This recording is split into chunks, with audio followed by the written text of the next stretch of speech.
I'm very impressed because I grew up in a very religious family and home, and like I said, I am not religious, or certainly as much as my grandmother would like, but I admire people who make a real impact on our society, on the world. And Jack Johnson, I've always felt a connection because on my birth certificate, my father's name was Jack Johnson, who I've never met. I don't think he was my father, but this was an extraordinary guy who was the first black heavyweight champion of the world in 1909. And that was a real difficult time in our country with just, segregation and on and on and on. But somehow he managed to live this extraordinary life.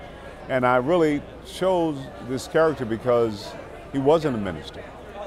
If a guy's a minister, I expect him to do the right thing. I expect him to say the right thing. I expect him to, whether it's honest or not, he has an image he has to project. And if a guy's a politician, I expect him to do whatever it takes to win.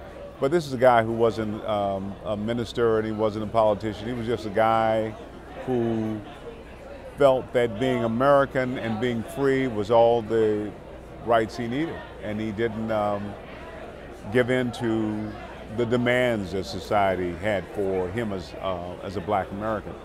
So I just think he's an amazing story. They did a play called The Great White Hope that I actually did. But then when I started to really research his life, it was much more extraordinary than the play. So I want to tell his story. I want him to have his evening, because I think he is a character that deserves a place in history.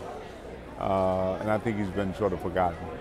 Yeah, no, I finished the first draft, and I hope to have it staged by the end of December. We're going to be probably doing the colleges first, and just kind of, it's just probably going to be about another year of presenting it and working it and fine-tuning it.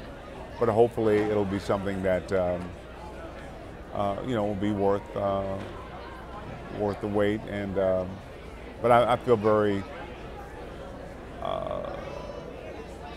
moved to do it and to tell a story. He's been speaking to me for about 30 years now, and I thought, okay, it's time to write it. Hi, I'm Ernie Hudson. Thanks for watching this video on Beliefnet. And all I want to say is, make it your dominant intent to be happy. It's all about love.